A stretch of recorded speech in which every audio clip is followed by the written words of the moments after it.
It's Monday, May 15th, 2017. I'm your host, Sarah Mantle. We have a great show in store for you today. First up, we're going to learn about the upcoming Barnstable High School Senior Art Show. Then we'll find out about a free event that could just improve your health. And finally, we'll chat with Cape Cod Community College Communications Director Michael Gross. All of that on this episode of Barnstable Today. But first, let's go ahead and get a look at today's top headlines. The Housing Committee will discuss the Cape Cod Commission's housing market study this week. The committee will also hear from the Housing Assistance Corporation's CEO, Elisa Galazzi, as well as HAC's Director of Housing Development, Sandy Horvitz. The Housing Committee meets tomorrow, Tuesday, May 16th, in the Selectmen's Conference Room. The Centerville, Osterville, Marston's Mills Fire District will hold a district election today. Polls opened at 8 a.m. and will close this evening at 7 p.m. You can vote at the Centerville Fire Station on Route 28. The annual meeting will be held tomorrow evening on Tuesday, May 16th at 7 at West Village's Elementary School Auditorium. Well, if you're in the market for a small boat, you may be able to find a bargain during an upcoming auction. The Barnstable Harbor Master Division is hosting a sealed bid auction of surplus and abandoned vessels. The auction will take place at the Marine and Environmental Affairs Office on Finney's Lane, Saturday, May 20th.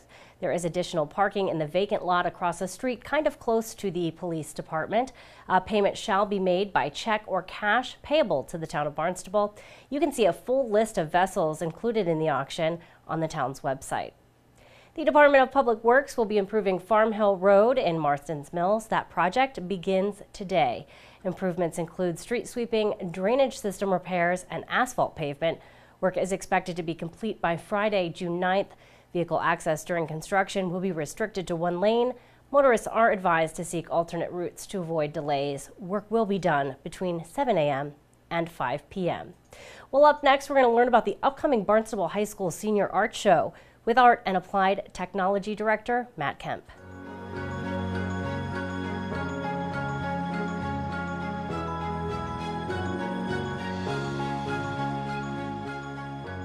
Thank you so much for meeting me over here at the Geyer Barn, Matt. Very excited to talk about this year's Senior Art Show. What can you tell us about the event?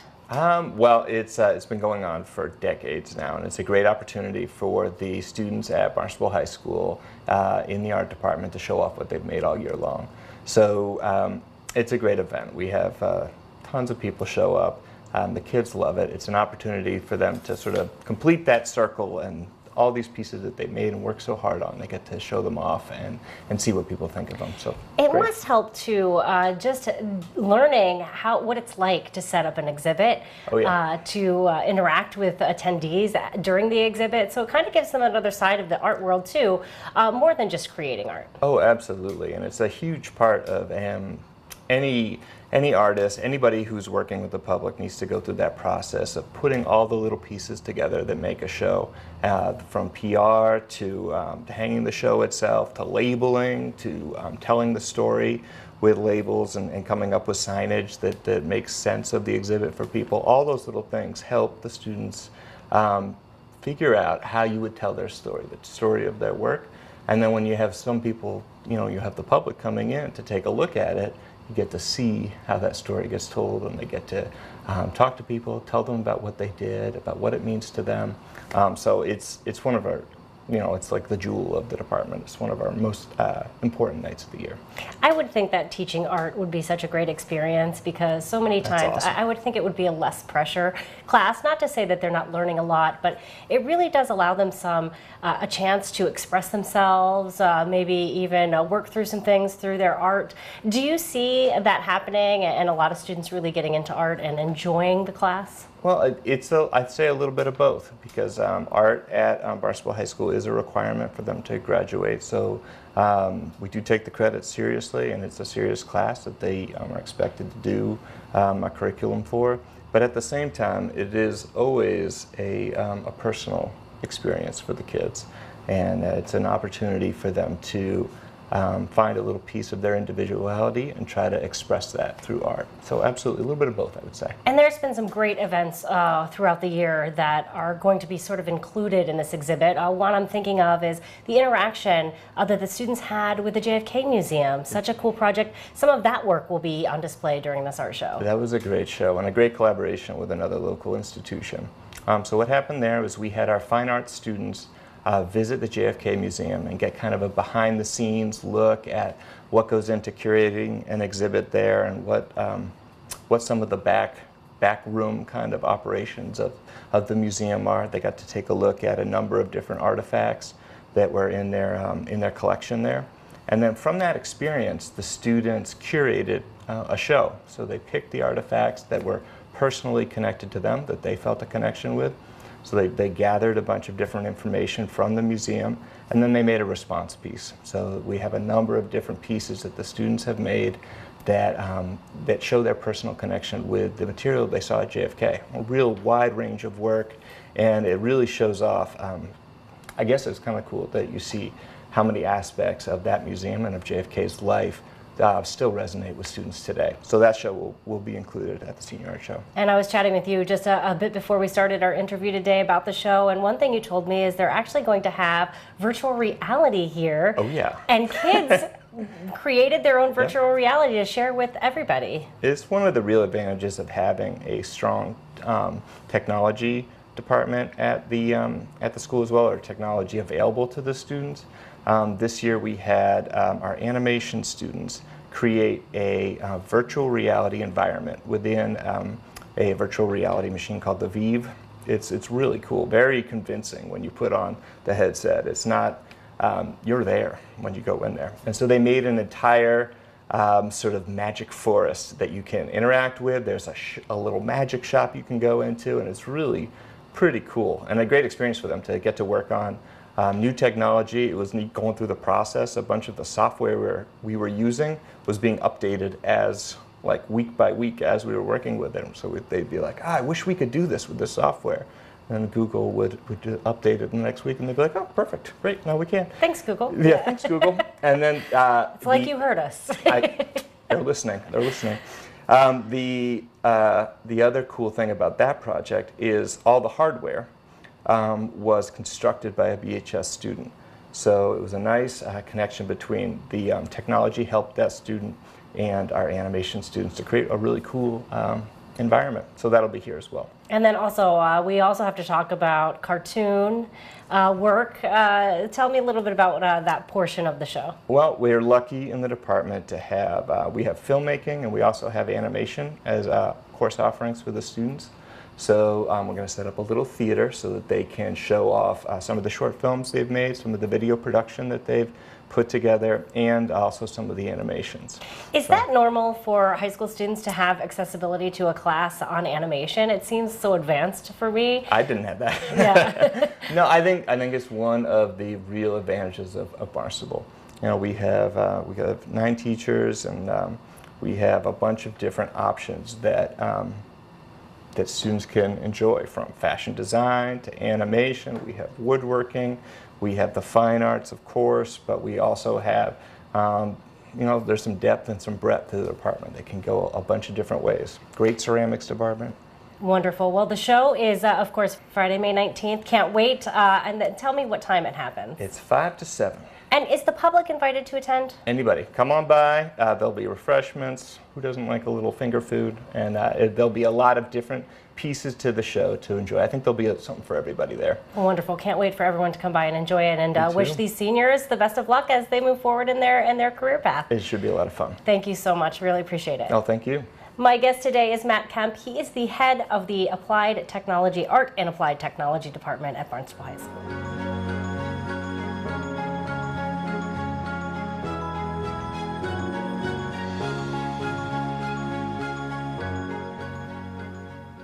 Now we'll talk with Heart of Wellness founder David Serow. He's going to tell us about an upcoming series that could just improve your health. So David, thank you so much for joining us today. Very excited to talk about the Heart of Wellness. I attended an event, I think last year or the year before, not sure which. Yep. How long have you been doing the Heart of Wellness events? The first program that we did was held in April 2013.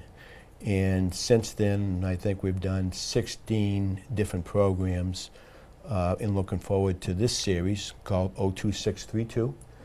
Which is going to be held at the Centerville Library. Now, why did you decide to name it 02632? Good question. The reason it's 02632 is that all the speakers that we have recruited have a Centerville connection. So either A, they live in Centerville, or B, they have a wellness business that's associated with Centerville. It doesn't mean that it's just confined to people who live in Centerville. It's open to anybody in the Cape. But again, that's the reason why we had that 02632 theme for the day. Now, what made you want to really reach out to the community and encourage healthy living? It's something that is an important part of my life. And I'm a firm believer in if you have a healthy community, people are healthier. There is a book that is out called The Blue Zones, and I don't know if you're familiar with this. This was a study that was funded by National Geographic, and they looked at the 5 areas around the world where it's common for people to live into their early hundreds, and live somewhat of an active lifestyle. And what they did is they came up with 9 traits that each one of these blue zones sort of had. And again, it's the importance of when you have a healthy community, people, I think, have a tendency to be happier and live longer lives. Absolutely. We see that in so many ways. Right. You know, interesting too, when I attended a HOW event, really I felt like it wasn't just about healthy eating or exercise. It was also about how to make sure you had emotional health. Yes. And that you took care of yourself. Yep. So talk to me about some of the speakers that attendees will hear from. Yeah, we at HOW, we focus on the tripod for healthy heart. And like you just mentioned, movement, the importance of just moving daily, even if it's just walking. There's nothing more beneficial that you can do for yourself than walking. Nutrition, the importance of eating fresh, eating clean, drinking more water. And then the foundation that we have for the tripod is called A, which stands for an acronym for attitude, relationships, and emotions. And that's key. You know, we today have such a stress-filled life, and I'm sure you can attest to it. You're particularly mothers. You have a busy schedule, and you're juggling having the children here and being at work, getting ready for dinners, and the emotional aspect of living a healthy life is just as important, if not far more important, than the other aspects. So we focus on that too. In the speakers that we have, such as in this one coming up in May, Dr. Eleanor Sullivan, who is with the Cardiovascular Consultants of Cape Cod, that's something that she's going to be talking about because she sees it every day. You know, she's a cardiologist, and she sees every day what stress does in people's lives. It is not something to ignore, for sure. And I think it's something that sometimes we start living with and don't feel that it's something we need to really reduce in our lives. Exactly. But it is really important. Really interesting here, too. I see Pat Clark is going to be talking. He's Barnstable High School principal. Yes. So what is he going to be focused on? Pat, in the past, when he has talked, usually always talks about attitude. And as you know, one of the things that they really sort of promote at Barnstable High School is having a positive attitude and living a positive life.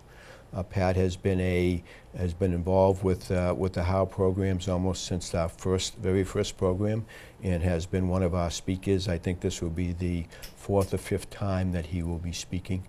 Wow. And again, he always usually talks about the importance of having an important attitude. Yeah, so important. Yep. A whole slew of guests. You have someone talking from Centerville Fitness, Right. Someone from Centerville Yoga and Wellness. So Yep. a lot of different things. I really too looking at this sheet. You're not charging anybody anything to come. We do not. The speakers do not charge for their time. Again, it's something that we feel so strongly about in terms of the need for the community to hear the important message of living a healthy life. I have an email, as a matter of fact, I'd like to read if that's okay. Yeah, please. Okay, this is an email that I received, and Gal says to me, I love what your organization is doing, and it's so important. There are so many people who don't stop and think about the healthy choices they have that can strengthen their heart and lengthen their life. My husband and I both pay close attention to this regularly for many reasons, and in many different ways, particularly because my husband lost his mom to a heart aneurysm at age 30. It's wonderful that you are sharing information with people who otherwise wouldn't really understand the difference that they can make in their own health. And that's really why we do what we do. It's just to give the community an opportunity to listen to some information which we hope will become an inspiration for somebody to, it's just simple health choices. It's all about habits. And when you develop, it's like any other aspect of your life, when you develop positive habits, then chances are you're going to have a positive effect. Wonderful. Well, I see 3 dates listed. So May 17th, this is really the third Wednesday of every month. Correct. So May 17th, June 21st, and July 19th. Yep. This is all happening at 7 o'clock at Centerville Library. Correct. Are they the same programs, or could you benefit from attending all 3? You definitely could benefit by attending all 3, and that's really what we encourage or hope that somebody will do. Or they can just attend one, whatever their schedule permits. Each program will have different speakers, and the different speakers will bring a different message that particular evening. The other thing too is that we begin what we call a social time at 6:30 for people who want to arrive early. We generally serve smoothies, and we also have other little things going on, blood pressure testing, and information that people can receive. So Awesome.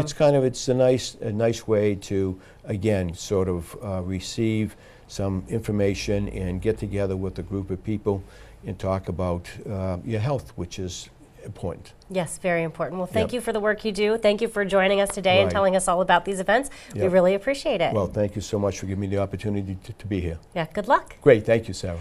My guest today, David Serow. He is, of course, the CEO of How Inc.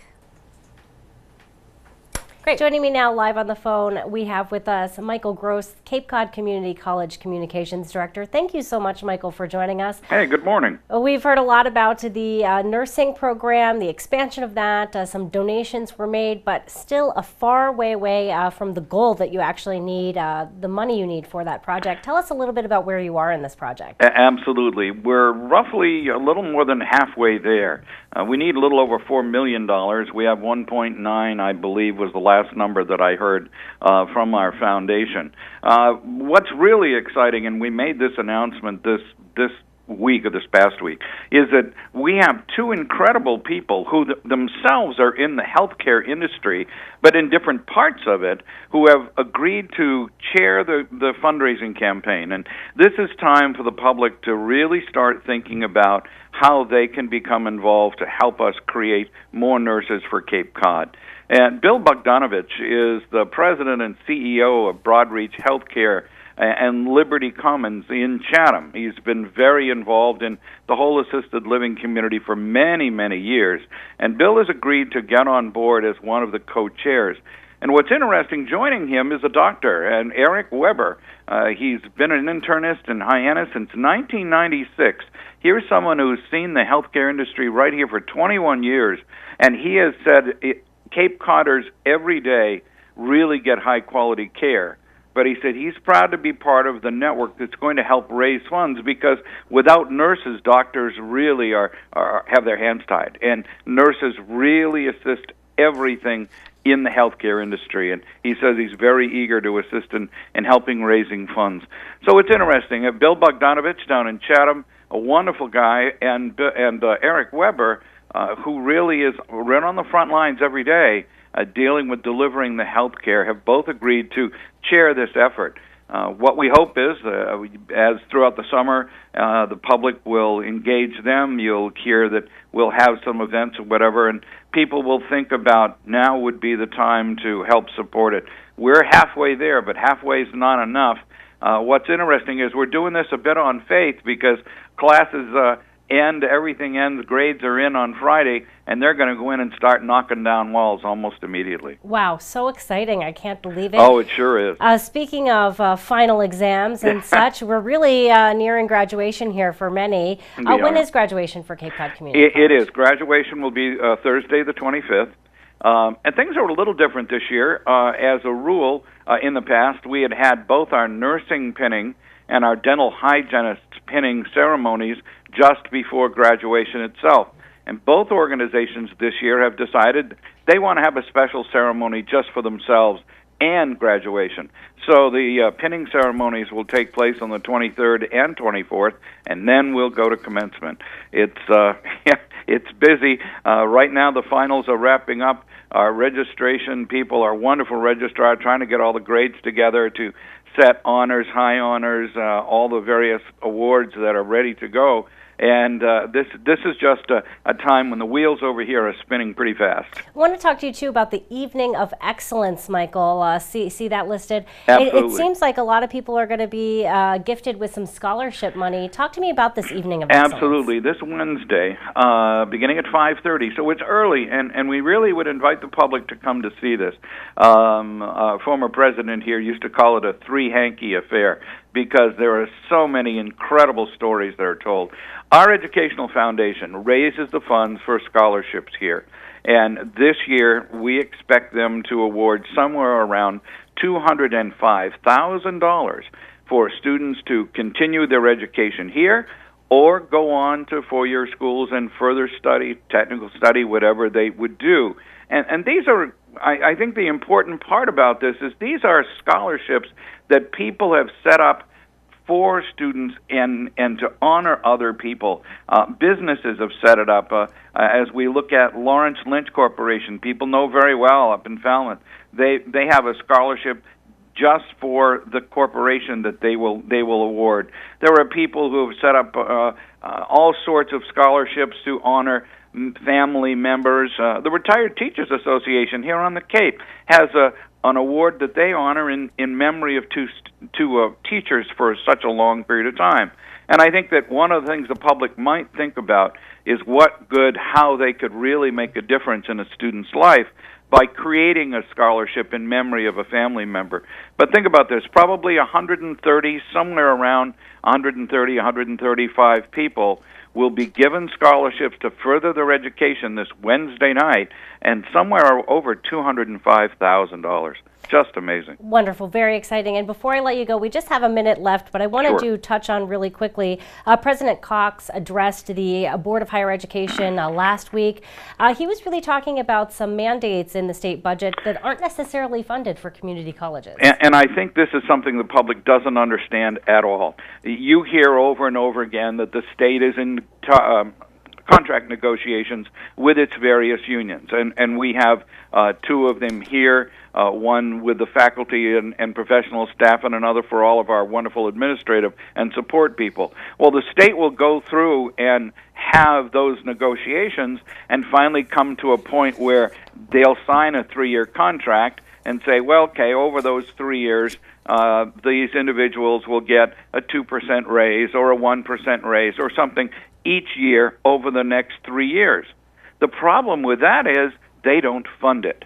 The actual legislature, there's two different arms of government, and sometimes you wonder if they talk to each other, because those who negotiated the contract had it set, but it is the legislature that actually sets the budget.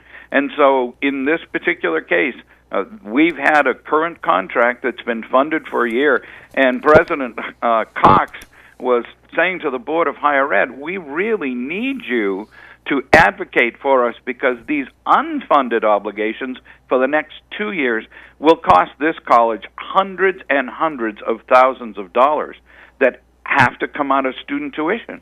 We have to pay it as an arm of the state government, even though somebody else negotiated the contracts. And that's very difficult. And Dr. Cox really pled his case strongly this past week before the Board of Higher Ed and said, this really hurts students. It's a big issue. Yeah, interesting, and for sure, we don't want to see tuitions continuing to rise. No question. We do that very, very carefully, and we're not happy about it at all. When we're pushed into a corner where we don't have a choice because of commitments made by the state, that's very, very hard for us to swallow. Well, we really don't have a choice. Well, thank you for joining us today, filling us in on everything that's happening at Cape Cod Community College. We really appreciate it. And, of course, look forward to chatting with you again next week. Busy week next week. Bye-bye. All right. Now. Thanks, Michael. Talk to you soon. Bye-bye. Our guest today, Cape Cod Community College Communications Director Michael Gross. Now let's find out what's happening around town in today's community calendar. The Hyannis Public Library is inviting the community to share their memories of Hyannis and Hyannisport during President John F. Kennedy's administration. Maybe you sat at Veterans Park and watched the helicopter land, or maybe your dad worked overtime at the Summer White House. You can join in to recount your memories of that time in history, or you can just stop by to listen as others talk about their experience during the days of Camelot. Attendees are encouraged to bring photos and memorabilia to show off. The event takes place Thursday, May 18th from 6 to 8 at the Hyannis Public Library. Well, you can improve your balance, stretch, and build strength with a free yoga class. Yoga Neighborhood offers free chair yoga every Wednesday at the Hyannis Youth and Community Center. This is an ideal class for individuals who may struggle with getting up and down from the floor. Chair yoga is held every Wednesday in the Shepley Room at the Hyannis Youth and Community Center at 10 a.m. Well, here's a look at this week's board, committee, and commission meeting schedule.